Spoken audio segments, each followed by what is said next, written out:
What's up, Brian Tong here, and welcome to the Apple Buy for all the good and bad stuff inside the world of Apple. Now, it's another plate full of iPhone rumors or news to feast on this week, and we start off with the Wall Street Journal, who's reporting that Apple is preparing a thinner and lighter iPhone with an 8-megapixel camera sensor for a launch in the third quarter of this year. The new info might squash the debate between the next iPhone having the same form factor or not, depending on who you believe. But according to the Journal, Apple has a goal to produce 25 million units by the end of the year. The new iPhone was planned for a summer launch, but it wasn't ready in time, and their sources say it still could be delayed if Han High Precision, the company that assembles the iPhone, can't improve their production rate. Now, another nugget in the article also says Apple has been experimenting with a new charging method for their revamp of the iPhone in 2012. Apple has already filed patents for wireless charging and syncing to iDevices when it makes contact with the docking stand. It's currently being used with the HP touchpad and pre-phones, so it's a realistic possibility. But let's not ignore the iPad 2 when it comes to the rumor train. This Is My Next blog says that the iPhone isn't the only new kid on the block this fall. The right stuff. Brian, we're still rolling. Yeah, I knew that, guys.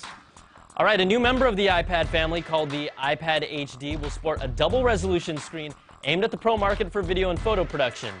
The report says it is not the iPad 3, but in addition to the current product line. Now, this is almost hard to believe. There's really no need for Apple to do this right now, but we'll see how this rumor shakes out. Now, in stories based on actual facts, a patent application by the Big A reveals a heated wireless stylus concept for the iPad and iPhone. Steve Jobs hasn't been the biggest fan in the past. We're going to use a stylus. No. No. Who wants a stylus? You have to get them and put them away and you lose them. Yuck. But this concept would allow the heated stylus more precise interaction to enter data or perform actions without actually touching the device or specialized paper.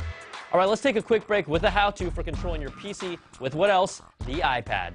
Even though your iPad lets you do tons of great stuff when you're out and about, there are plenty of reasons why you might want to access your home computer instead. I'm Sharon Vaknin for cnet.com with an easy way to control any computer with your iPad.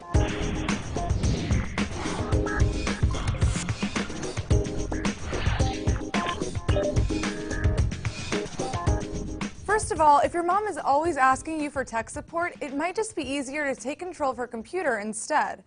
To do this, I'm going to use a free program called TeamViewer. Any computer you want to control needs to have this program installed, and it's compatible with Mac and PC. Go to teamviewer.com and download the program on your computer. When you open it, you'll see an ID and password. We'll come back to that in a second. Now go to your iPad and get the free app from the App Store. Launch it and enter the ID and password from your computer. Hit connect and watch the magic happen. You'll see a helpful screen with gesture tips. For instance, use one finger as your mouse pointer, drag with 2 fingers to scroll, pinch to zoom, and double tap and drag to move windows. So now you can show your mom or a friend how to change a setting or maybe even send yourself a file from your computer. But what if you want to actually stream media from your computer to your iPad remotely? Instead of taking up space on your iPad by storing movies on it, you can stream from your desktop computer with AirVideo. Go to inmethod.com, then Downloads, and grab the AirVideo server for Mac or PC. Open it, and you'll see a window where you can add folders you want to share with your iPad. And it's pretty neat because you can even share iTunes playlists right here. Now go to the Remote tab and check Enable Access from Internet. Also make sure Automatically Map Port is checked. Make note of the PIN, and we'll be using it in a sec. Next, head over to Settings and check Require Password. Make sure you set a strong one unless you want to give hackers a free pass to your computer. Finally, make sure the server is turned on. Now head over to your iPad and download the AirVideo app, which is actually compatible with all iOS devices. Hit the plus button and select Enter Server PIN. Enter that PIN you noted from the Remote tab, and you'll be given instant access to videos on your computer. Just remember that your remote computers will need to stay on and connected to the internet for this to work, and that if your iPad isn't connected to Wi-Fi while doing this, you're definitely hogging your data usage. All right, thanks, Miss Sharon. Now, in some cool news for Blu-ray fans, it's still not coming as a build-to-order option on your Mac, but a company called MacGo has released the first universal Blu-ray software for the Mac and PC. Now, you'll need an external Blu-ray drive, and you can find one cheap for around $75 on Amazon. The software is free for the first 3 months and $39.95 to purchase, but it's a legit solution for watching Blu-ray on your Mac. Now, the battle with iTunes for digital music continues. Spotify, the music subscription service, made it official. They're coming to the US to take on iTunes. The Europe-based service offers cloud-based streaming of more than 8 million songs for free with ad support, and Spotify gave no official date except for the date of soon. And Amazon is making sure they'll be a serious player as well by offering unlimited storage for MP3 and AAC music files for people who upgrade their cloud drive service to 20 gigs of storage. It costs $20 per year. You can access your music anywhere through a Mac or PC, Android device, and it's also iPad compatible.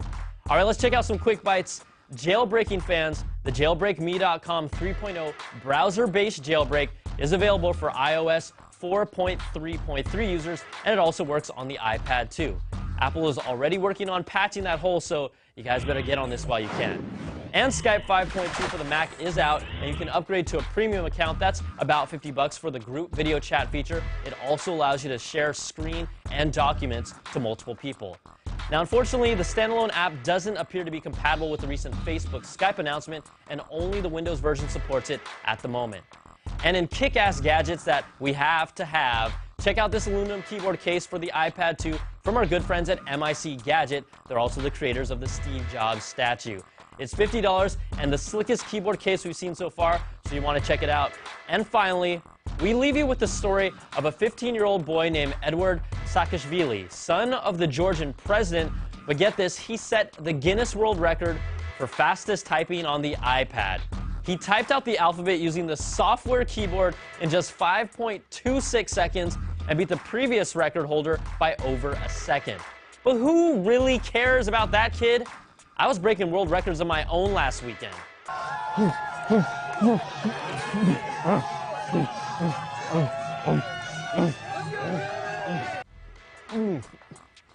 That's the news for this week's show.